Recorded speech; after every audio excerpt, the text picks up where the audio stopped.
maravilha. Aleluia. 1 Coríntios capítulo 15. Como já foi lido parte, eu vou continuar de onde foi lido. Versículo 21 diz assim: porque assim como a morte veio por um homem. Diga, a morte veio por um homem. Hoje eu vou começar o meu ensino diferente de longe, eu vou começar do fim. A morte veio por um homem. Da mesma forma, por um homem, veio a ressurreição dos mortos. Vou ler outra vez, versículo 21, que ele é fantástico. Porque assim como a morte veio por um homem, Adão, da mesma forma, por um homem, veio a ressurreição dos mortos. Porquanto, assim como em Adão todos morrem, em Adão todos morrem, em Cristo todos serão vivificados. Glória a Deus por glória a Deus. Eita maravilha! Contudo, cada um por sua vez. Cada um por sua vez. Olha a ordem. Cristo, o primeiro. Quem é o primeiro? Cristo. Quem é o primeiro a ser ressuscitado? Cristo. Logo depois, os que são de sua propriedade, na sua vinda. Quem é a propriedade de Cristo aqui? Tem uns que não estão em dúvida ainda. Deixa eu dar uma segunda chance, né? Quem é a propriedade de Jesus Cristo aqui? Diga, o segundo sou eu. O primeiro é? O segundo sou? Eu. Versículo 24. Então virá o fim, quando ele entregar o reino a Deus, o Pai, depois de ter destruído todo o domínio, potestade e poder, porque é necessário que ele reine, até que absolutamente todos os seus inimigos sejam prostrados debaixo de seus pés. E o último inimigo que será destruído é a morte. A minha versão é um pouquinho diferente, só por texto. Eu estou apaixonado por essa Bíblia, King James. Pois ele tudo sujeitou debaixo dos seus pés. Porquanto, quando se afirma que tudo lhe foi submetido, é evidente que isso não inclui o próprio Deus, que conduziu todas as coisas à submissão de Cristo. Quem conduziu todas as coisas? Diga, Deus. Quem projetou todas as coisas? Deus. Diga, eu sou o resultado de um projeto de Deus. Olha para o seu vizinho e diga, você é um projeto de Deus que nasceu para dar certo. Agora diga para o seu vizinho, diga, eu sou um projeto de Deus que nasceu para dar certo. Diga isso de boca cheia, diga, eu nasci para dar certo. Oh, maravilha! Aleluia! Todavia, versículo 28. Quando tudo lhe estiver sujeito, hoje eu vou só ler Bíblia. Quando tudo lhe estiver sujeito, então o próprio Filho se submeterá àquele que todas as coisas lhe colocou aos pés, a fim de que Deus seja absolutamente tudo em todos. Tudo em todos. Por que Cristo se submeterá a Deus? Cristo, o homem, se submeterá a Deus. Deus continuará morando no céu. Deus e a fé estará no seu trono de glória no terceiro céu. E Cristo, assentado no trono que ele adquiriu para si na cidade santa, a Jerusalém celeste, que descerá do céu ataviada como uma noiva. E quem morará com Cristo na cidade santa? A igreja que foi comprada pelo seu sangue. Um dia eu falo sobre isso. Aí já é escatologia. Versículo 29.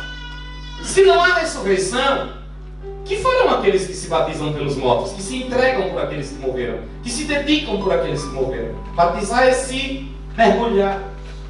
Se de maneira alguma os mortos não ressuscitam, por qual razão estão se batizando em benefício deles, se entregando, mergulhando? O que é que eu estou fazendo aqui? Estou perdendo meu tempo?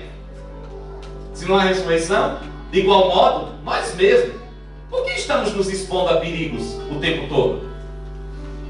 Se não há ressurreição, todos os dias enfrento a morte, disse Paulo.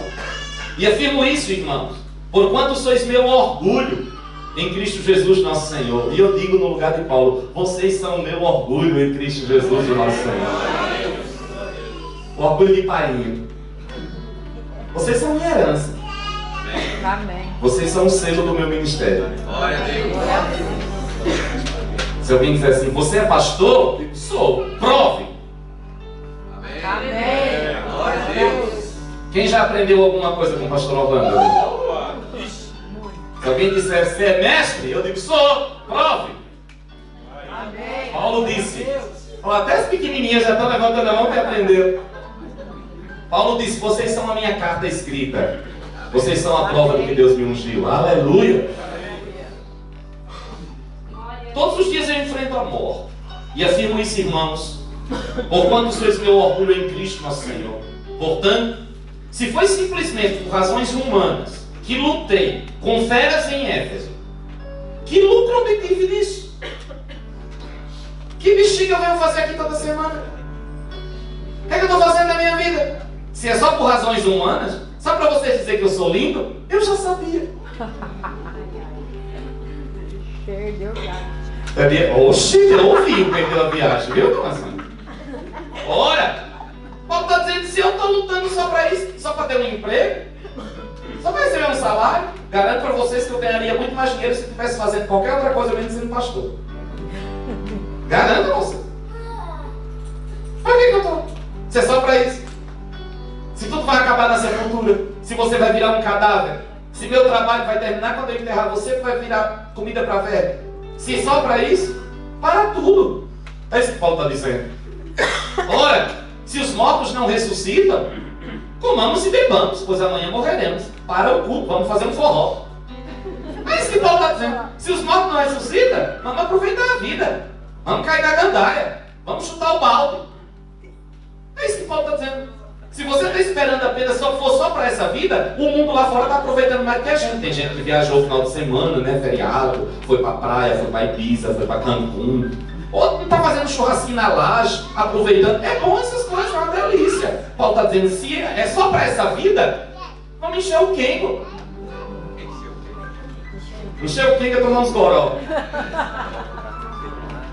Aí Paulo diz no versículo 33, não vos enganeis.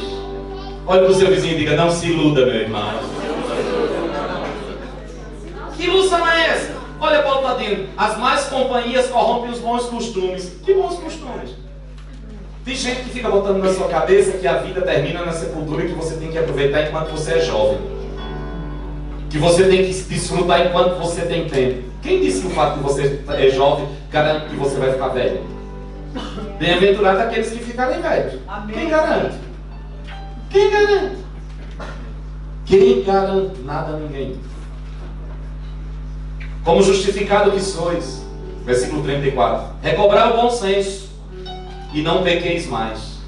Olha o que Paulo está dizendo. Viver uma vida de pecado é uma pessoa que não tem bom senso. É um insensato. Tenha bom senso. Vive em retidão. Não pequeis mais, porque alguns ainda têm conhecimento de Deus. Declaro isto para vossa vergonha. Entretanto, é possível que alguém questione: como ressuscitam os mortos? E com que espécie de corpo ressurgirão? Insensatos. O que semeia não nasce, a não ser que primeiro morra.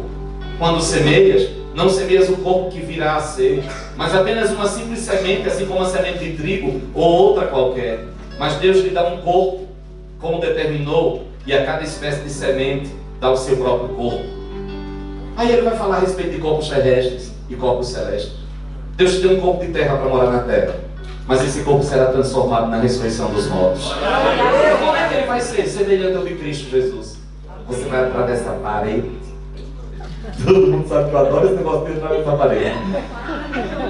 Irmãos, é a minha marca de infância, Gaspazinho, fantasminha camarada.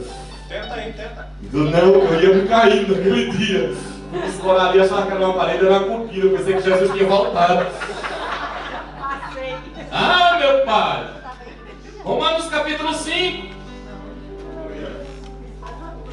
Eita maravilha! Pastor, você não vai falar da Páscoa? Eu vou me engraçar aqui. Quando eu cheguei aqui, eu vi esse carneiro aqui em pé, esticado. Eu disse, esse povo quer me jogar na fogueira, né?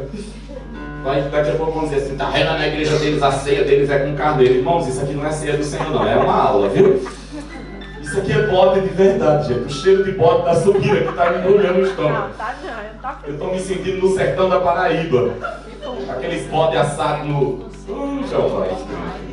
Se fosse uma picanha, Amaral, esse negócio aqui, se fosse uma picanha, eu estava passando o dedo. Aleluia! O que é que nós queremos aprender? Por que da Páscoa? Deus é um Deus de planos, amém, irmãos? Amém. Deus é um Deus de propósito. Amém. Antes de você ir para Romanos 5, dê um pulo lá em Gênesis capítulo 1. Deus é um Deus de planos. Deus é um Deus de propósito. Eu vou só ler a Bíblia com vocês hoje, porque vocês já sabem tudo isso que eu vou ensinar. É só mais para aprender. Eu gostei, viu, Jacqueline, de colocar as crianças aí, porque eu quero que elas participem de tudo. Porque uma das ordens da Páscoa é justamente essa.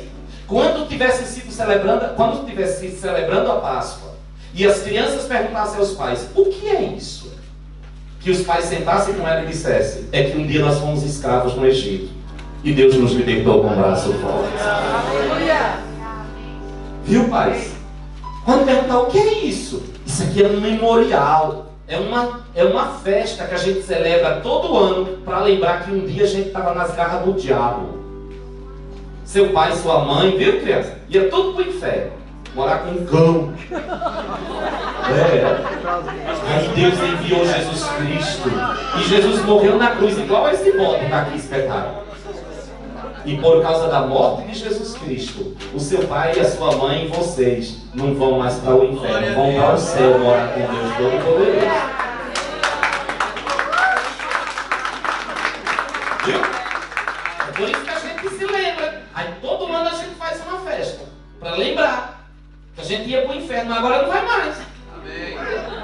Nenhum desses vão. Glória a Deus. Eles não dizem amém porque eles estão meio em dúvida, mas vocês estão certos. Nenhum deles vão. E vocês, aqui pequenininho, estão tudo já garantido no céu. Um dia Jesus estava pregando e veio uma tropinha igual vocês, querendo brincar com Jesus. Aí os discípulos velho, tudo carrancudo assim, igual a pastora Vanilda, ficaram dizendo, não vai mexer com Jesus não, que ele está ocupado. Sabe quando o pai diz assim, deixa o pastor em paz, não fala não. Não é não, Angelinha? Fica dizendo, vai não, o pastor, vocês ficam atrapalhando o pastor. Foi um dia que fizeram isso com Jesus. Aí Jesus ouviu aquilo e disse assim, deixa as crianças vir. Os discípulos velho, tudo tentando ir para o céu. Jesus disse assim, deixa eles ir. Por que, Jesus? Porque o céu já é deles. Eles estão tudo tentando. Mas nós, as crianças, já ganhamos. Gênesis capítulo 1, versículo 26. Quem achou, diga amém. Vocês acham que eles não entendem? Eles entendem tudo, mais do que a gente. Não é não? E se vocês tiverem alguma dúvida, em casa pergunte para os pais de vocês, que os pais de vocês sabem tudo. Pega o capelé, viu, Regininha? Pode gastar tudo para ele, que ele sabe tudinho. Gênesis capítulo 1, versículo 26. Quem achou, diga amém. Já disseram? Guarda esse amém para outra hora. Amém. Então Deus determinou, façamos o homem, a nossa imagem, de acordo com a nossa semelhança, domine ele sobre os peixes do mar, sobre as aves do céu, sobre os grandes animais e todas as feras da terra, e sobre todos os pequenos seres viventes que se movem no chão. Eu não vou entrar muito nisso aqui, porque a semana passada eu já falei disso. Deus criou o homem, à sua imagem, segundo a sua semelhança. O maior benefício de ser criado à imagem e semelhança de Deus, o maior benefício, o grande benefício, é um só. Eu tenho acesso à presença do Deus Todo-Poderoso. Eu posso me relacionar. Eu posso me relacionar com Deus. Por que eu posso me relacionar com Deus? Porque há algo em mim de Deus. Há algo em mim de Deus. Por que Eva era a única pessoa, o único ser em todo o jardim, em toda a criação, que poderia se relacionar com Adão? Por conta de uma declaração que Adão disse. Tu és carne da minha carne. Tu és osso dos meus ossos. Ou seja, tu és uma extensão de mim. Tu és uma parte de mim. Porque havia em Eva, preste atenção a isso, porque havia em Eva algo de Adão, Eva podia se relacionar com Adão. Não havia de Adão nada no macaco, nem no papagaio e nem no periquito, por mais bonitinho que fosse. Mas em Eva havia um pedaço de Adão. E porque havia em Eva um pedaço de Adão, Eva podia se relacionar e comungar com Adão. Quando Deus disse para o homem, quando Deus disse na Trindade Santa ao homem, façamos o homem a nossa imagem, segundo a nossa semelhança, o processo é o mesmo. É como se Deus tirasse um pedaço dele e colocasse dentro de Adão. e agora Deus dissesse: Adão, tu podes se relacionar comigo, porque tu és carne da minha carne e osso dos meus ossos. Ele não disse com essas palavras, porque Deus não é carne nem osso, mas é só para que você entenda. Há um pedaço de Deus em Adão. Há uma parte de Deus em Adão. Há uma imagem de Deus em Adão. Satanás viu aquilo e não gostou, porque ele queria ter aquilo. E eu falei semana passada largamente sobre isso. E não teve, e nem tem. Louvado seja Deus que ele não tem. Mas ele armou um plano maldito, para roubar do homem aquilo que o homem tinha: acesso à presença de Deus. Levante sua mão direita para o céu e diga: tudo que eu preciso é acesso à presença de Deus. Por que, pastor? Porque em comunhão com Deus eu tenho todas as coisas. Em comunhão com Deus eu tenho todas as coisas. Comunhão com Deus pode ser traduzida por Éden. Diga: no Éden eu tenho todas as coisas. A Bíblia diz que o homem no Éden tinha fartura de alimento. O homem trabalhava, mas não cansava. O cansaço é maldição. O suor é maldição. O salário baixo é maldição. Vamos quebrar essa maldição em nome de Jesus. Trabalhar muito e ganhar pouco é maldição. O homem, Deus disse para ele: pode comer de tudo, está tudo aí. Não tinha tempestade, não tinha tsunami. A Bíblia diz que vinha um vapor do chão que regava a terra na medida certa. Porque Deus é um Deus econômico e não desperdiça nada. Tudo o homem tinha. O homem tinha saúde plena. O homem tinha alegria. O homem tinha família. O homem tinha tudo o que ele precisava. Sabe onde é que estava tudo isso? Na presença de Deus. O homem tinha vida eterna. Que coisa tremenda, né? Quando o homem peca, a primeira coisa que ele perde, e a única coisa que ele perde, só que quando ele perde isso, ele perde todas as outras coisas. Ele perde a presença de Deus. A Bíblia diz que Deus expulsa o homem do jardim. E aí o negócio desmantela. Deus não foi tirando, preste atenção a isso, Deus não foi tirando coisas de Adão. Deus não foi tirando coisas de Adão. Deus tirou uma única coisa de Adão. E quando Deus tirou essa única coisa, ele perdeu todas as demais. Deus tirou o acesso à sua presença. No dia que eu perco a presença de Deus, eu perdi tudo. Quando Davi pecou e foi confrontado pelo profeta Natan, ele disse uma coisa que para mim revela o caráter de Davi. Davi disse: tu podes me tirar tudo, não apartes de mim o teu espírito. Porque se eu tiver o Espírito de Deus, tudo que eu perdi, eu conquisto outra vez. Mas se eu perder o Espírito de Deus, é como se eu abrisse o ralo e tudo começasse a vazar pelos meus dedos, e eu não tenho coisa nenhuma. Tudo que você precisa é a presença de Deus. O homem perde, mas Deus não desistiu deste homem. Louvado seja Deus. Deus profetizou, Gênesis 3,15. Gênesis 3,15. Deus profetizou. Nós vamos andar hoje em textos bem conhecidos das Escrituras, para você entender o que esta festa significa. Qual a importância da Páscoa? Gênesis 3,15. Quem achou? Se você não achou, é porque você não estava em Gênesis, viu? Olha o que Deus vai dizer. Estabelecerei inimizade entre ti, Deus está falando com a serpente. Estabelecerei inimizade entre ti e a mulher, entre a tua descendência e o descendente dela. Agora veja, irmãos, de que mulher Deus estava falando? Deus estava falando de uma mulher que seria escolhida na terra como porta de entrada do seu filho. Não era Eva. Deus não está dizendo que iria fazer uma inimizade entre a serpente e Eva. Ao contrário, de Eva viria a descendência da serpente. De Eva brotariam os filhos do pecado. Filhos de Adão com Eva. Mas Deus estava dizendo aqui que um dia ele escolheria uma mulher. Um dia ele teria uma mulher na terra. E essa mulher seria a porta de entrada de uma semente. Veja que quando ele se refere à descendência de Eva, quando fala de Eva, aliás, a descendência de Satanás que viria através de Eva, ele chama de tua descendência. Muitos.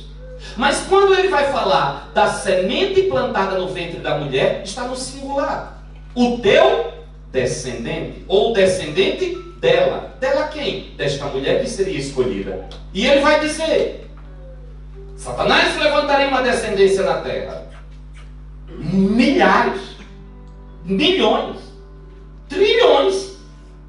Mas Mas Deus está dizendo, eu só vou precisar de um. Aleluia. Pode juntar a tua tropa, Satanás, todinha.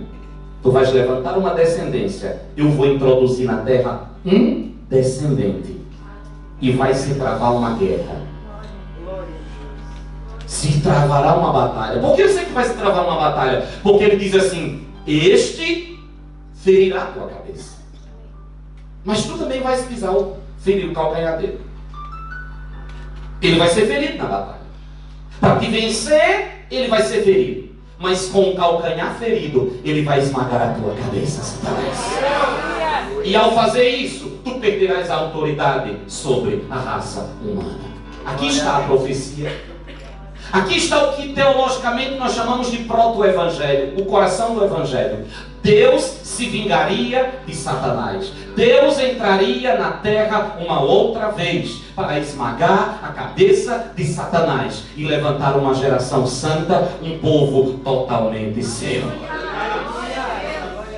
Aleluia! Quantos fazem parte deste povo aqui? Diga glória a Deus. Maravilha! Ele vai desenrolar esse plano. Hoje é aula, viu? Tudo aula. Tudo isso aqui é aula. Ele vai desenrolar este plano. Ele vai desenrolar esse projeto. Porque as coisas não acontecem automaticamente. Nós somos a geração do instantâneo, né? A gente quer apertar um botão, o negócio sai ali. Você está com sede, vai comprar uma água, bota a moeda, aperta a água, vai... cai ali. Mas Deus não. A gente cozinha no micro-ondas. E Deus? Em fogão de lenha. Quem vem da roça sabe, fogão de lenha demora para pegar fogo com aquele negócio. Arde nos olhos, demora a comida. É uma delícia. Feijão na panela de barro, no fogão de lenha, é uma delícia. Mas se você tiver com fome, não invente de fazer não. Porque demora. Deus trabalha assim. Mas quando chega, é maravilhoso aquilo que Deus faz na nossa vida. Então Deus vai trabalhando. Deus vai trabalhando, profetizando. O mundo espiritual se move por aquilo que vê. Deus tem Adão. Deus, depois de dizer, Deus faz. O que Deus faz? Deus sacrifica um animal. Eu não vou entrar nos textos porque você depois lê em casa. Deus sacrifica um animal. O homem tinha costurado folhas de figueira para cobrir a sua nudez. Só que o que o homem não sabia é que o problema não era a nudez física. Veja, irmãos. O problema era a nudez espiritual que o pecado expôs. O problema não era o físico. O problema não era o físico, era o espiritual. Aquelas folhas cobriam as partes de enxerimento de Adão e Eva. Mas o problema que Deus estava preocupado não era com as coisas deles. O que Deus estava preocupado era com a nudez espiritual. E eu quero dizer uma coisa: a nudez espiritual, só Deus é quem cobre, através do sacrifício. Para que a minha nudez espiritual seja coberta, um sacrifício precisa acontecer. E Deus executa o primeiro sacrifício na Bíblia. A Bíblia diz que Deus pegou peles de um animal. Não diz que animal foi. A Bíblia diz que Deus pegou peles de animal e fez uma roupa para cobrir a nudez do homem. Capítulo 2 você lê isso, gente. E cobriu a nudez desse homem.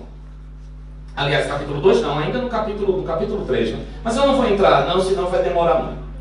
Ele cobre a nudez deste homem com aquele animal. Se Deus tirou a pele de um animal, e ele não é Ariano Suassuna, né? Que na Alta Compadecida tem uma aposta que era para tirar um pedaço de couro, mas sem sair sangue. Não, vocês lembram? Todo mundo já assistiu a Alta Compadecida. Tem que tirar um pedaço de couro e disse, mas não pode ter sangue, porque no contrato não tinha sangue. Só que no contrato de Deus tinha sangue. Se o animal perdeu a pele, sangue foi derramado. O que Deus estava dizendo? Para cobrir a nudez espiritual do homem, é necessário que haja derramamento de sangue. Porque sangue é vida. E a alma que pecar, esta morrerá. Então, se o salário do pecado é a morte tem que entrar. Se alguém não morrer no meu lugar, morrerei eu. Essa é a sentença. Ali, para que Adão não fosse fulminado, um animal foi morto. A morte entrou. Deus matou um animal. Derramou sangue. E estabeleceu um princípio. O sangue seria derramado. Eu já sei de uma coisa. Como é que Deus iria resolver todas as coisas? Pelo derramamento de sangue.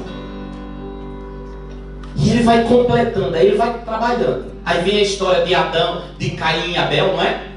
Não é verdade? Lembra da história de Caim e Abel? O que acontece quando Caim mata Abel?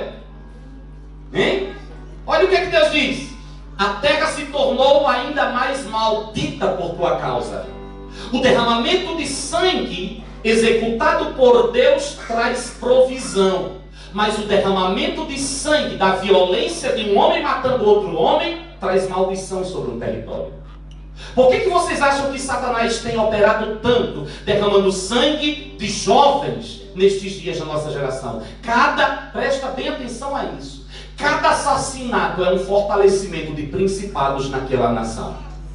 E quando você vai perceber, é porque eu não estou falando de fazer mapeamento espiritual, não estou falando sobre batalha espiritual, mas quando você vai prestar atenção sobre territórios conquistados pelo inimigo, você vai descobrir que todos os assassinatos geralmente ocorrem no mesmo trecho, na mesma região. Você vai encontrar em cidades os chamados locais violentos, né? Os locais de assassinato, aquilo são fortalezas espirituais, porque o mundo espiritual funciona através de derramamento de sangue. A Bíblia diz que o sangue de Abel clamava ao céu. Mas Deus tinha uma profecia. Caim, Abel, depois vem Sete, depois vem Enoque, Noé. Não vou falar de Noé porque eu falei ontem, deu ribuliço. Tem tanta gente mandando mensagem que eu fui dizer um negócio lá, de um questionamento que existe no meio de alguns teólogos. Não vou falar disso. Depois de Noé, Deus vai, 2000 anos se passam. Deus encontra um homem lá em Uro dos Caldeus, do outro lado da Mesopotâmia. Um homem chamado Abraão. Estou falando de Páscoa. E Deus chama Abraão. E diz: Abraão, vai lá em Gênesis, capítulo 12. Continua em Gênesis, capítulo 12. Olha Deus trabalhando. Olha Deus construindo. Acompanhe na Bíblia, não cochile não. Não deixa a feijoada dominar você. Resistir à feijoada e ela fugirá de vós.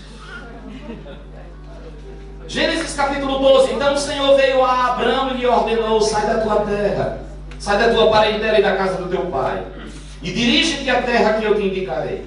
Eis que farei de ti um grande povo, e te abençoarei, e engrandecerei o teu nome, e tu serás uma bênção. Todas as promessas do versículo 2 estão no futuro.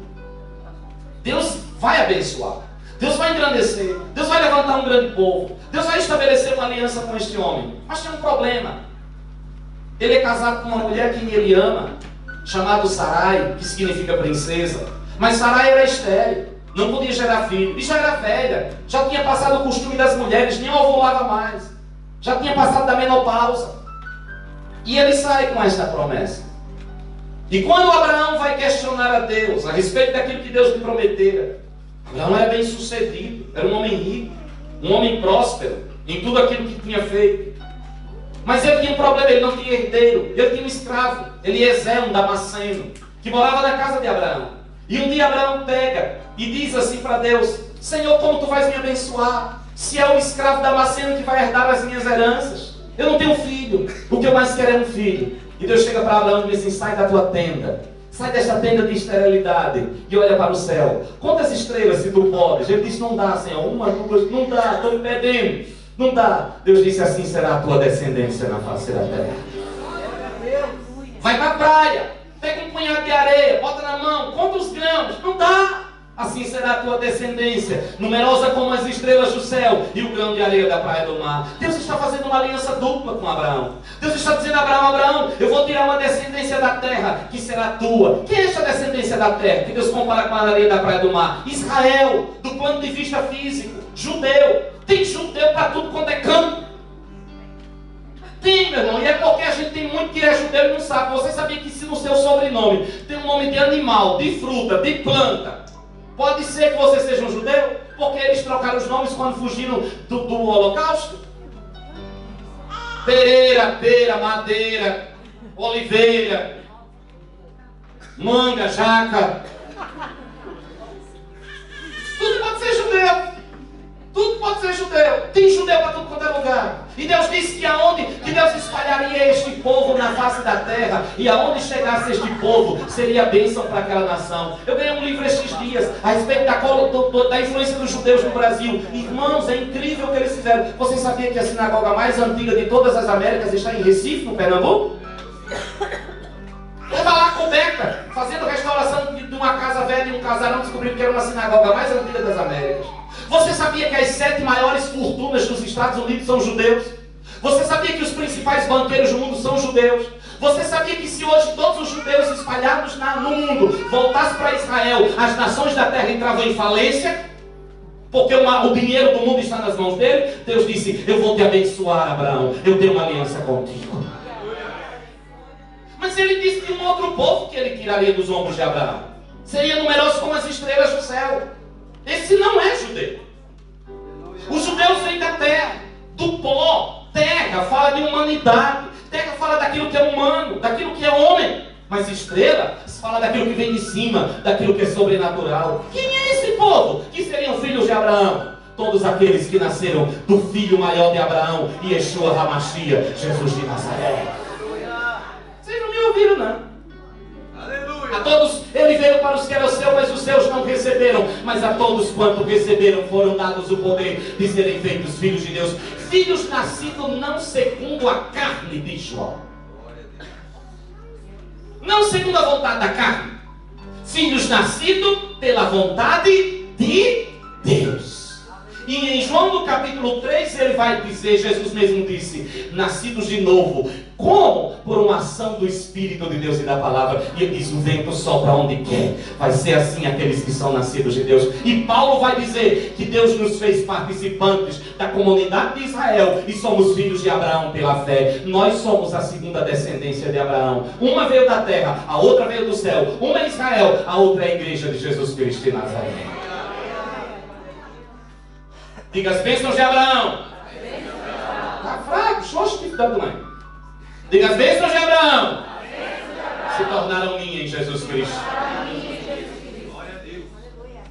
Aleluia. Eu vou te abençoar, Abraão. Como? Muda o nome. Primeira coisa, muda o nome. O nome significa alguma coisa. Em vez de chamar Abraão, que significa pai amoroso, vai chamar Abraão. Abraão. Em inglês tem o H. O H do nome de Yahvé, YHWH. Deus pega o H e bota no nome de Abraão, que significa pai de multidões.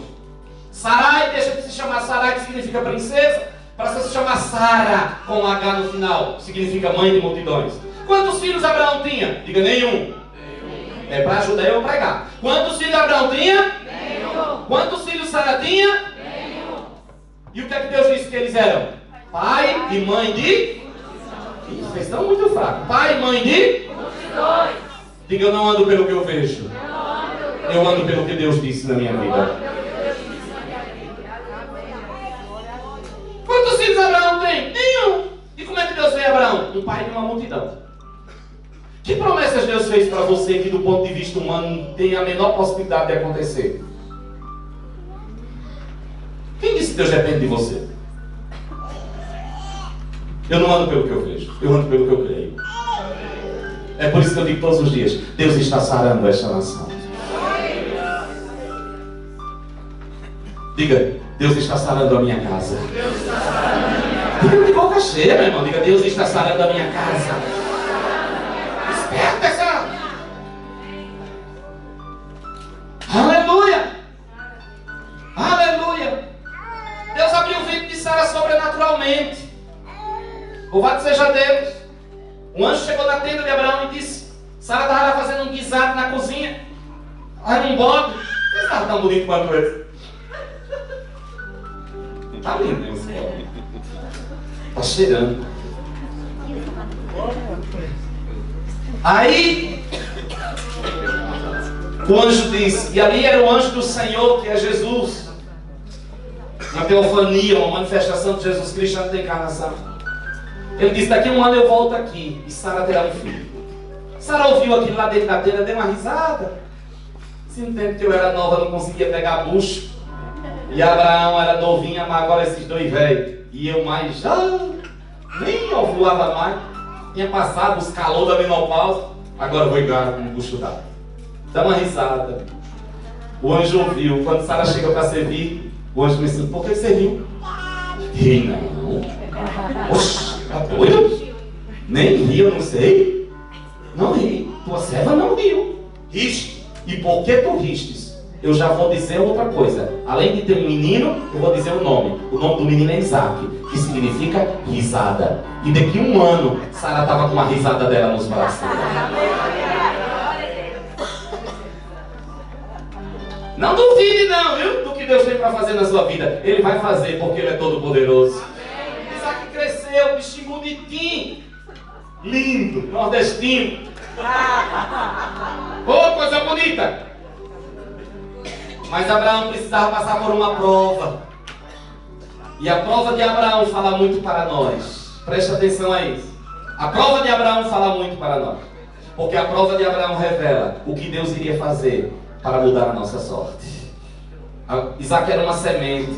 Isaac era um menino único, amado por Abraão. Deus queria transformar ele numa grande nação. Jesus disse: o grão de trigo caindo na terra não morrer, fica sozinho. Mas se morrer, produz muito fruto. Aleluia. Abraão tinha agora a semente. Diga semente. Diga de novo, diga semente. Deus agora queria que Abraão plantasse essa semente. Gênesis 22. Aleluia. Que o Espírito de Deus nos dê revelação nesta tarde, em nome de Jesus. E que nós entendamos o que Deus fez em Cristo por nós e nos posicionemos.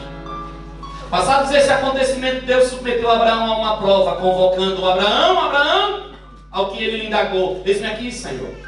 Eu vou ler e já vou explicar o significado de cada coisa, para nós ganharmos tempo. Então Deus lhe ordenou: toma Isaque, teu filho, teu único filho, a quem tu amas, e vai-te à terra de Moriá. Diga teu filho, diga único filho, e amado. Quem? Olha a figura. Quando Jesus Cristo estava nas águas do Jordão, João disse que Deus gritou do céu: este é o meu filho amado. Jesus Cristo, quando veio à terra, é chamado de unigênito do Pai. Isaac é uma figura de Jesus, irmão. Eu quero que você leia Gênesis 22, encontrando Jesus Cristo e o seu sacrifício naquilo que Isaac fez e foi. Primeira coisa, Isaac é a risada de Deus na cara de Satanás. Jesus é a risada de Deus, aliás, na cara de Satanás. Isaac é uma figura, até o seu nome. A Bíblia diz que Deus zomba dos seus inimigos. Sabe quando Deus deu o nome do filho de Sara, de Isaac? Deus estava dizendo para Abraão: Abraão, um dia eu vou dar uma risada na cara de Satanás. E na cruz do Calvário, Deus riu de Satanás. A Bíblia diz que se Satanás soubesse o que aconteceria, nunca teria matado o Filho de Deus. Nunca. Nunca. Ele nunca imaginou. Ele achava que matando Jesus ele ganha a parada. Rodou. Perdeu o malandro. Porque da morte de Jesus Cristo ele venceu a morte e nos deu vida eterna. Diga glória a Deus, meu irmão. Houve um negócio desse com essa cara de parece cavaca lá deu. Que horror. Leva Isaac, que tu amas. Não é qualquer coisa não que tu ama. Versículo 3. Abraão levantou-se bem cedo, selou seu jumento e tomou consigo 2 dos seus servos e seu amado filho Isaac. Daí eu acho essa expressão, amado filho Isaac. Acompanhe comigo na sua Bíblia. Ele ainda rachou a lenha para o holocausto e se pôs a caminho rumo ao lugar que Deus havia mostrado. Veja, irmãos, a lenha não foi recolhida no monte do sacrifício. A lenha foi levada. Preste atenção a esses detalhes, porque o mundo espiritual funciona dessa forma. A lenha foi levada do lugar em que Abraão e Isaac estavam até o lugar do sacrifício. E quem levou a lenha? Versículo 4. Terceiro dia. Qual dia? Quantos dias demoraram? 3 dias levando a lenha. O que era que aquela lenha significava? O peso da morte. Abraão, quando olhava para aquela lenha, sabia que ali ele queimaria o seu filho em sacrifício a Deus. 3 dias. 3 dias e 3 noites. Levantando os olhos, viu de longe o lugar que Deus havia determinado. Abraão ordenou os seus servos: permanecer aqui com o jumento. Eu e o menino iremos até lá. Adoraremos e voltaremos a vós. Que loucura é essa? Como voltaremos? O velho está cagá. Ele não vai matar o menino? Vai. Como é que ele está dizendo que vai voltar com o menino? O autor dos Hebreus diz que Abraão creu que Deus era poderoso para ressuscitar Isaac dentre os mortos. Mas essa palavra ressurreição nem existia nesse tempo e nunca se ouviu falar de ninguém ressuscitar. O que é que Abraão cria? Olha aqui, presta atenção aqui, deixa as crianças. O que Abraão cria? Abraão cria numa coisa: a palavra de Deus não volta sem cumprir aquilo que ela disse que faria. Vou dizer outra vez para vocês: Deus não comete enganos. Deus não errou quando chamou você e fez uma promessa a você. Deus disse a Abraão: Abraão, em Isaac serão benditas todas as famílias da terra. Em Isaac serão benditas todas as famílias da terra. Deus disse ou não disse? Irmãos, Deus disse ou não disse?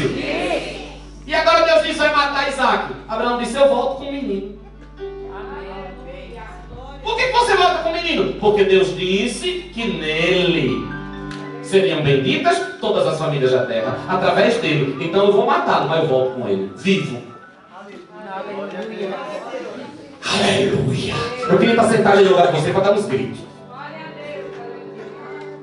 Aleluia. Tomar a palavra de Deus como verdade na minha vida faz a diferença. Deus não volta atrás naquilo que Ele me falou. O que é fé, pastor? É tomar a palavra de Deus como verdade sobre a minha vida. A Bíblia diz: e Abraão creu em Deus. Amém. É fé, neguinho. Bora lá. 3 dias cozinhando esse negócio. Não era melhor matar logo esse menino? Que o pior é essa demora. Nós voltaremos com o menino. O menino voltará comigo. Versículo 6. Então Abraão tomou a lenha, o holocausto, e o colocou sobre os ombros do seu filho Isaac. Quem levou a lenha? Isaac. Diga: Isaac levou a lenha.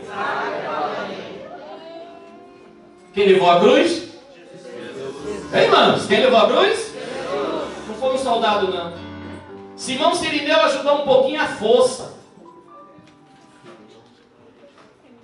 E ali é uma expressão de racismo, porque Simão era de Cirene. Cirene ficava na região da África. Era um negão. Botaram para carregar a cruz. Um pouquinho. Ele não queria ser como. Ninguém queria se identificar com Jesus Cristo. Quem levou a cruz até o monte do sacrifício foi Jesus de Nazaré. Quem levou a lenha não foi Abraão, foi Isaac. Mas Abraão acompanhou tudo junto do seu filho.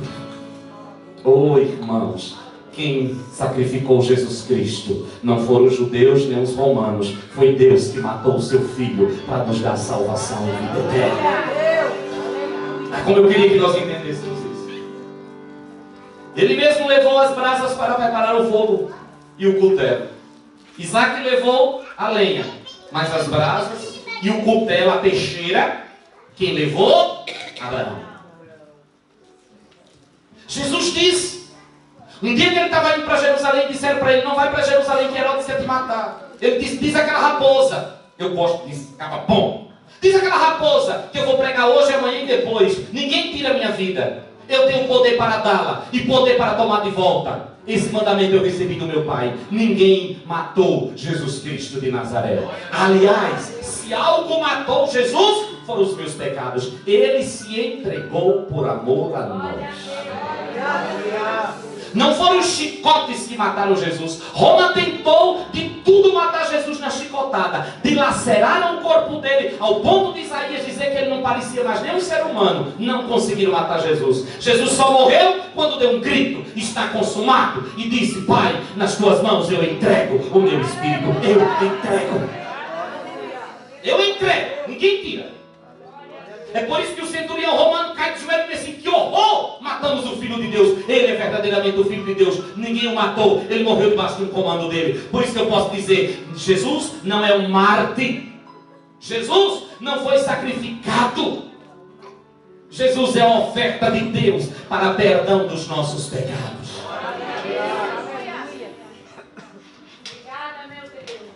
Meu irmão, irmã, presta atenção aqui, não se despece não, pelo amor de Deus.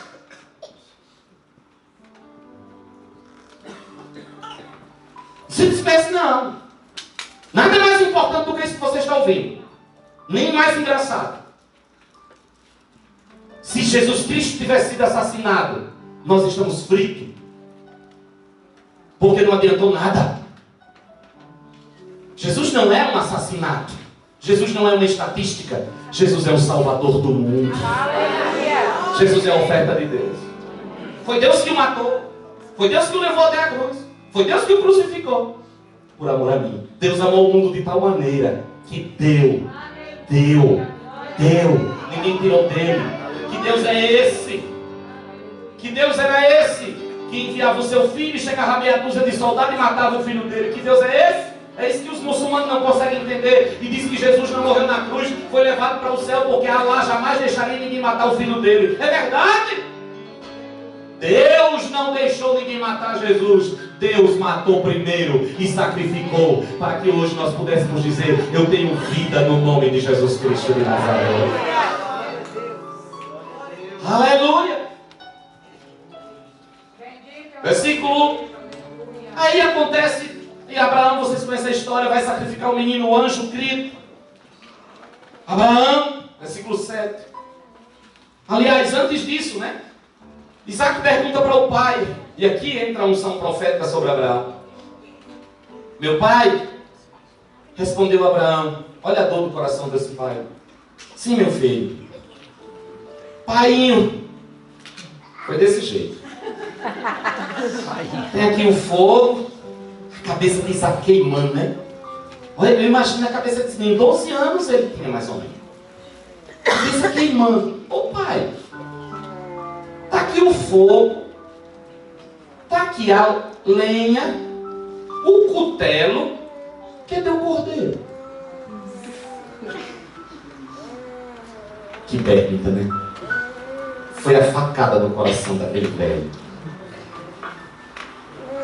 Abraão olhou para Isaac e disse: agora, eu minto?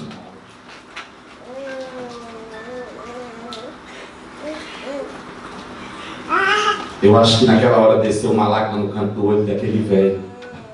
Ele não sabia o que Deus ia fazer, mas ele sabia que Deus era Deus. Aleluia. Jesus disse, 2000 anos depois, Jesus disse: Abraão viu o meu dia e se alegrou nele. Aleluia. Quando é que Abraão viu o dia de Jesus? Naquela hora. Deus abriu a cortina do templo e disse: não sofra não, meu velho amigo. Não sofra não. Eu tenho um cordeiro preparado para a tua redenção. Eu tenho certeza que naquela hora a unção profética veio sobre aquele velho.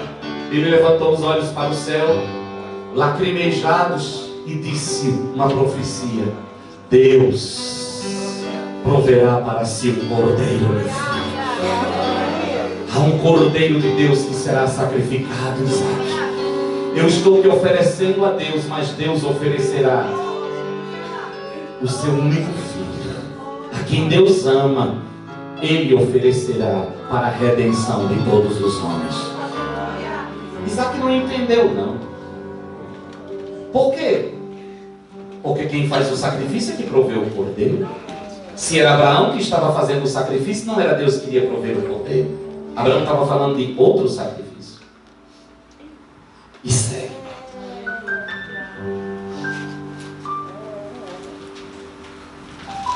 Acontece tudo aquilo de colocar no altar. Versículo 11. O anjo do Senhor clamou do céu. Aleluia. Aleluia. Na sua Bíblia esse anjo está com A maiúsculo? Tá. Esse anjo não é um mensageiro comum. Quem é esse anjo? É Jesus Cristo de Nazaré. Isso é uma teofania. É uma manifestação de Jesus Cristo antes da sua encarnação. Por isso que o A está maiúsculo. É Deus. Aleluia. O anjo bradou e disse: Abraão, Abraão. Respondeu o velho Abraão: eis-me aqui. Oh, meu Deus. Não estendas a tua mão contra o rapaz, ordenou o anjo. Não lhe faça nada. Agora eu bem sei que temes a Deus, porquanto não me negaste o teu filho. Não me negaste. Ele não disse não negaste a Deus. Não me negaste. Eu sou Deus. Não me negaste o teu filho, o teu único filho. Em seguida Abraão viu um carneirinho amarrado pelo chifre. Versículo 14. Então Abraão deu àquele lugar o nome Yahvé-Jireh. O Senhor proverá. O Senhor proverá o quê? o cordeiro do sacrifício.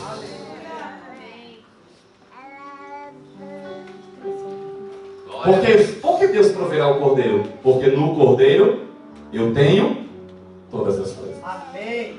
O cordeiro abre para mim um novo e vivo caminho para chegar na presença de Deus. E na presença de Deus eu tenho todas as coisas. Deixa eu repetir o que eu comecei a dizer no início desse culto. Deus não foi tirando coisas de Adão.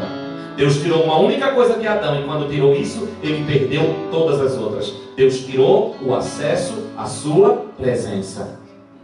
E quando Adão perdeu o acesso à presença de Deus, preste atenção a isso, que isso se torne rema no seu coração.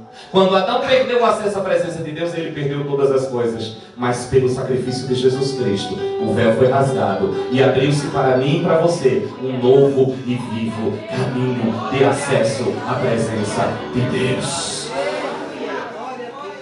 Quando Abraão está dizendo, Deus proverá o cordeiro, Abraão está dizendo, Deus abriu o caminho.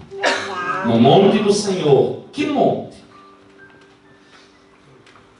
Ele não está dizendo no meu monte, onde eu estou sacrificando Isaac. Ele está dizendo no monte do Senhor. Onde é o monte do Senhor?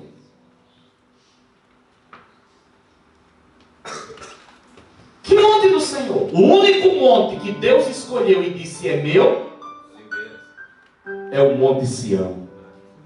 É o monte do sacrifício. É o monte onde ele colocou o nome dele.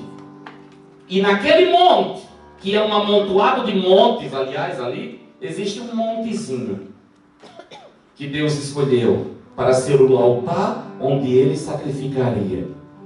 O monte chamado Caveira. No monte, o monte onde está o templo, foi o lugar onde está a mesquita de Elmaia, onde ficará o templo, onde foi construído o templo de Salomão. É o monte onde Abraão ofereceu Isaac. Mas fora dos muros da cidade tem um outro monte, onde Deus ofereceu o seu Filho, Jesus Cristo de Nazaré. E ele disse, ali naquele monte haverá provisão. Provisão para quê? Provisão para que eu entre na presença de Deus. E quando eu entrar na presença de Deus, eu não precisarei de coisa nenhuma. Eu tenho nele todas as coisas. Toda verdade é paralela. Se Adão expulso perdeu tudo, eu recebi, ganho tudo de volta. Amém. Posso ouvir um amém? Amém. Entenda isso. Deus está falando. Olha o que Deus vai dizer. Versículo 16. Juro por mim mesmo. Ele não tinha ninguém maior do que ele para ele jurar. Juro por mim mesmo, disse o Senhor. Porquanto me ofereceste esse gesto, e não me negando teu filho amado, teu único filho. Olha o que Deus vai dizer, versículo 17. Eu te cumularei de bênçãos. Eu te confirmarei a tua posteridade tão numerosa quanto as estrelas do céu e quanto a areia que está espalhada pelas praias do mar. A tua descendência conquistará a cidade de todos que se levantarem contra ela. Por intermédio dos teus inúmeros descendentes serão abençoadas todas as nações da terra, porquanto tu me obedeceste. Toda a bênção está ali naquele sacrifício. Isaac gerou uma descendência. O seu povo foi parar na terra do Egito. Vocês conhecem a história, assistiram a novela da Record. Eu contei, eu disse isso a um pai homem, ninguém riu. 430 naquele povo ficou ali no Egito. Deus não se esqueceu do seu povo. Mais um passo. Mais um passo. Primeiro passo está estabelecido. Como seria? Como seria? Agora Deus vai aumentando os detalhes. Depois de 430 anos, Deus chamou Moisés. Diga glória a Deus. Aguenta aí. Deus chamou Moisés e disse: eu ouvi o clamor do meu povo e te chamei para ir libertar o meu povo. Que povo? Israel. Quem foi o povo que Deus libertou do Egito? Israel. Quem foi o povo que Deus libertou do Egito? Os judeus? Os hebreus? Eu sinto muito em lhe dizer que Deus não mandou Moisés libertar o povo hebreu. Deus não mandou libertar o povo judeu. Qual foi o povo que foi liberto do Egito? O povo cuja casa estava marcada com o sangue do Cordeiro. Os hebreus eram tão pecadores quanto os egípcios. Os hebreus estavam ali, muitos ficaram lá. A ordem de Deus na última praga foi clara. O anjo da morte vai, aquele cão, sei lá, um demônio da morte, vai descer no Egito. Deus não disse assim, diga ao povo que a casa do hebreu, onde tiver a casa de um hebreu, o anjo não entra. Não. Toda casa que o anjo vê um sinal do sangue, ele vai passar por cima e nela não entra. Ei, ser hebreu não garante nada. Ei, ser evangélico não garante nada. Aí eu vou para o céu, eu sou crente da Fight Glory, eu sou presbiteriano, eu sou batista, eu sou assembleiano. Não te garante nada se na hora você não tiver a marca do sangue de Jesus Cristo na sua vida. Fulano morreu, foi para o inferno, pastor. Como é que você sabe? São Pedro. Ah, porque ele era católico. Onde está escrito na Bíblia que católico não vai para o céu? Eu creio. Aí fulano morreu, glória a Deus que foi para a glória. Como é que você sabe? Era crente, não tocava na igreja. Não. Era até pastor. Você vai ter tanta surpresa no céu. Você vai ter tanta surpresa no céu. Porque você não vê como Deus vê. Você vê o exterior, Deus vê o que está acontecendo dentro do coração da pessoa. Pastor, qual é o único jeito de alguém ir para o céu? Através de Jesus Cristo de Nazaré. Ele é o caminho, a verdade e a vida. Como é que eu vou para o céu? Se hoje aceitarem Jesus Cristo, você vai para o céu. Eu posso lhe dizer quem vai, mas eu não posso lhe dizer quem foi.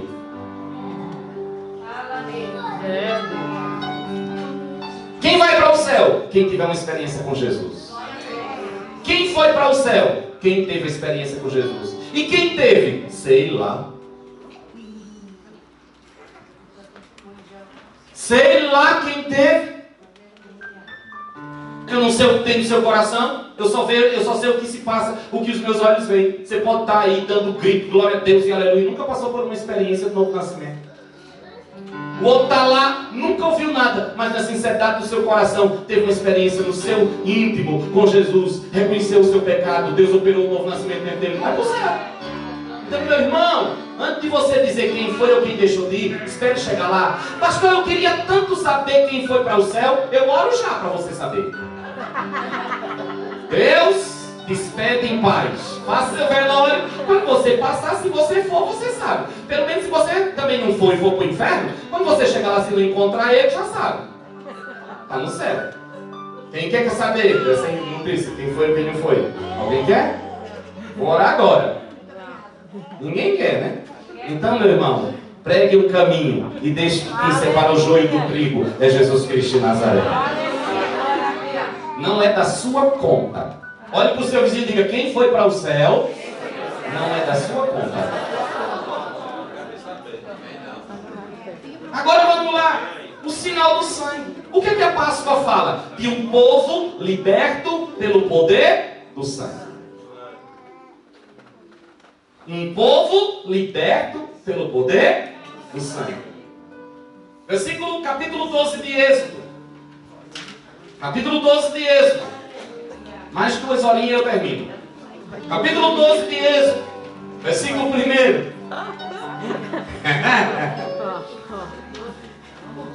Que este mês seja para vós o primeiro dos meses, seja o primeiro mês do ano. Versículo 2. Eu vou resumir. Por quê? Diga: o primeiro dia da minha vida foi quando eu saí do Egito. Diga: a minha história começa a ser contada a partir de Jesus Cristo. Aleluia. Os judeus contavam o calendário assim, depois eles fizeram um outro calendário pela questão do calendário agrícola. Eles mudam muito. Então hoje eles não seguem. Esse aqui é o calendário litúrgico e eles têm um calendário agrícola. Pelas chuvas, temporã e serôdia. Tome para si um cordeiro cada família, um cordeiro para cada casa. Versículo 5. O cordeiro será macho sem defeito de 1 ano. Vós o escolhereis entre os cordeiros ou entre os cabritos. Comum, do meio da sua... Jesus Cristo foi tirado do meio do seu povo. Ele não era um estranho. Ele se confundia com os demais. Ele era tão comum que para prender tiveram que estabelecer um código para não prender o homem errado. Judas disse, aquele que eu beijar é ele. Era comum. Não era comum. Porém por dentro, era o Filho do Deus vivo. Ok. Versículo 6. O guardareis até o dia 14 deste mês, e toda a assembleia da congregação de Israel degolará a tarde. Então tomarão um pouco do sangue e passarão sobre os 2 umbrais e sobre as vegas das portas em que comerem. Naquela mesma noite comerão carne grelhada no fogo. Primeira coisa, carne do cordeiro no fogo. Por quê? Era um símbolo. Um símbolo. Jesus disse, a minha carne é verdadeira comida. Vem cá, cadê o diácono? Vamos lá, você vai provar como era fácil. É aula, viu? Vamos lá. Pegue só um pedacinho, né? Para encher a mão e levar. Bora, gente! Vamos esperar o quê?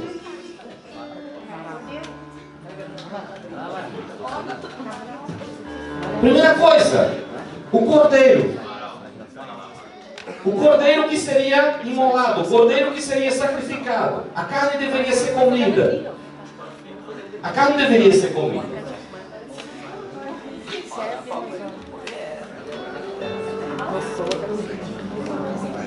Pode comer? Outra coisa. Esses são os símbolos da Páscoa, que falam, que mandam uma mensagem para o céu. Por que o cordeiro, pastor? Porque o cordeiro seria símbolo do Filho de Deus. Um animal puro, um animal limpo. Pode comer, pode comer. É para vocês provarem. Não tem nada de místico, não. É para vocês comerem mesmo, provar. É, só provar. Não tem nada de... Se eu comer, eu vou ser abençoado, pastor. Não, menino, vai ficar mais coisa, minha bebida. Não tem nada de bênção. É só para você entender como era a Páscoa. Não era chocolate, não, viu? Era cordeiro assado. Era carne de carneiro, de bode. Não, era cordeiro. Come, pastor, come, fica à vontade. Hã? Come. Ah, não come. Vai, tá doido? Tá, vira pra... Come. Engole, tem que engolir. Ah, não vê não, tá saboroso. Tá saboroso. Vai, então, ó. Isso era a refeição da Páscoa. Outra coisa. Diga, repita mais um diga, o animal da Páscoa era o carneiro. Não é o coelho. Por que não é o coelho, pastor? Porque o coelho, segundo as leis de Moisés, é um animal imundo, rebelde, criado no mato, não podia se colocar dentro de casa. Judeu não come coelho. E o cordeiro? O cordeiro é um animal manso. O cordeiro era criado dentro de casa. O cordeiro se aproveita tudo dele. O cordeiro é um animal puro. Tudo isso são símbolos que apontam para Jesus Cristo de Nazaré. Então não compare Jesus com um coelho não, viu? Ah, pastor, eu ganhei um coelhinho de chocolate. Como chocolate, besta? Mas não é do diabo? Eita, diabo, o diabo tem dinheiro para comprar chocolate? Não chame de Páscoa, não. É coelho de chocolate. Ganhei um ovo da Páscoa. Nunca vi coelho botar ovo só na cabeça do cão mesmo, né? É um ovo de chocolate, meu filho. Coma. Agora com a boca para não engordar. Viu? Para depois ficar assim, pastor, o senhor ora para a gente emagrecer? Ah, se eu soubesse essa oração, eu mergulhava nela. Outro símbolo da Páscoa. O pão, o matzah. Diga matzah. O que é um matzah? É um pão sem fermento nenhum. Você vai receber também. Vai, distribui para eles provarem. O pão sem nenhum fermento. É este pão aqui. Por quê? Jesus Cristo disse que Ele é o pão vivo que desceu do céu. Amém, irmãos? Ele é o pão vivo que desceu do céu. E fermento na Bíblia é símbolo do pecado. É para você provar. Pode dar para as crianças, para todo mundo. Não é ser do Senhor isso aqui não. É uma aula.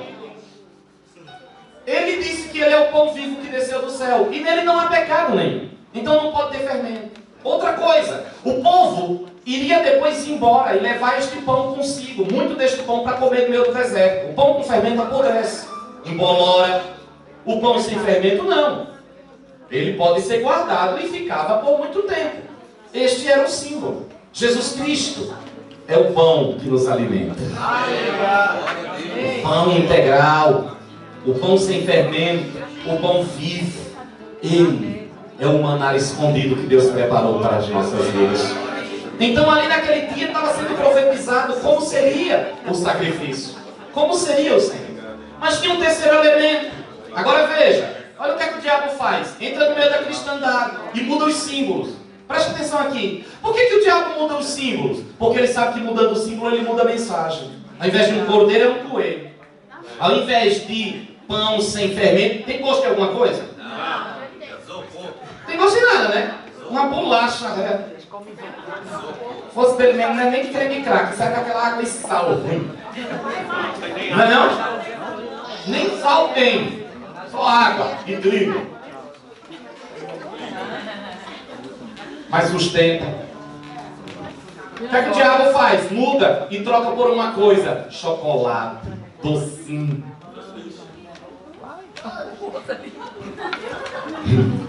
Olha, vai ser. Outra coisa que tinha lá. As ervas amargas. Pegue uma beirinha para comer. Não corra ainda não. Você já vai. Vamos logo a erva, Andy.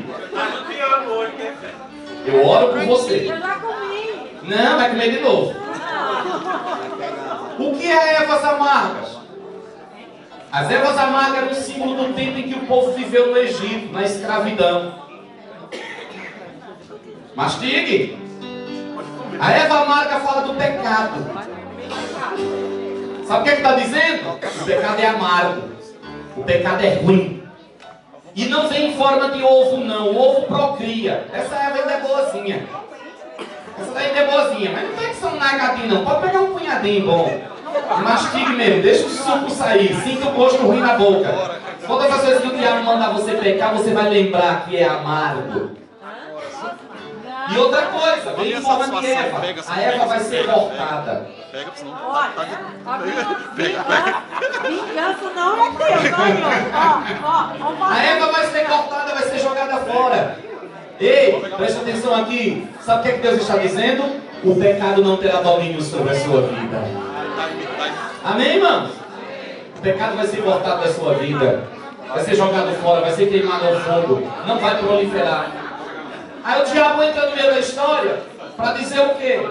Não, é um ovo, né? O ovo, o que o ovo faz? O que o ovo faz? Gera um filho. Hein? O ovo não gera filho? Eu adoro ver essas caras assim. Olha, falar de pecado. Eu vou dizer a palavra pecado, você faz a cara de quem comeu a erva. Pecado. Peraí, 2 segundinhos. 2 segundinhos, eu já libero vocês. Porque eles vão ministrar no outro lugar. Mas essa agora é importantíssima. Versículo 13. O outro elemento. O sangue. O sangue, porém, será para vós um sinal nas vossas casas. Digam, o sangue é um sinal.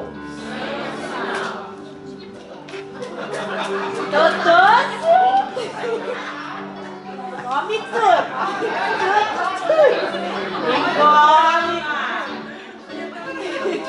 Todas as vezes que você sentir vontade de pecar, lembre desse gosto, viu, Orlando?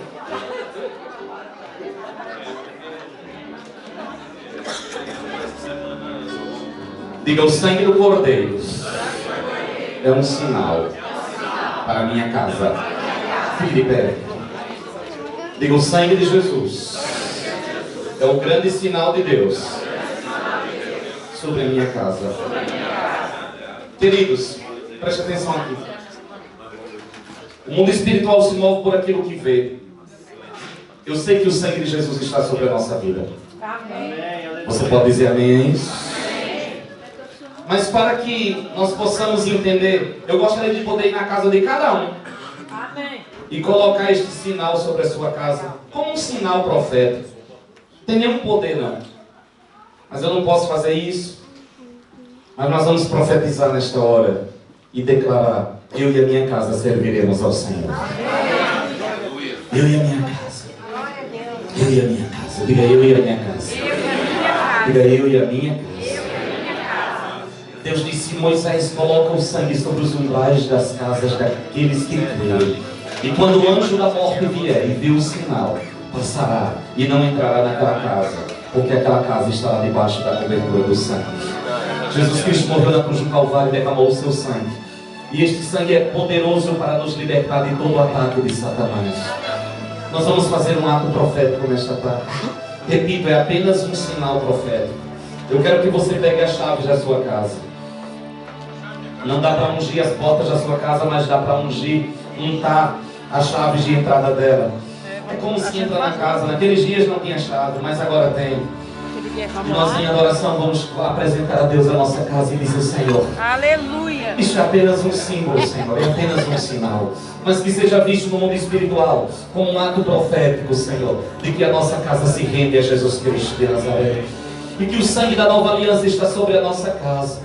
E que a minha casa não será mais morada de demônios. E que a minha casa não será mais alvo de Satanás. Porque a minha casa está debaixo da proteção do sangue de Jesus Cristo.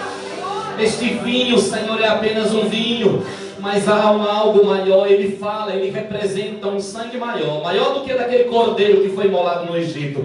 Ele representa o sangue de Jesus Cristo. Nós vamos adorar ao Senhor. E em meio à adoração eu quero que você venha aqui.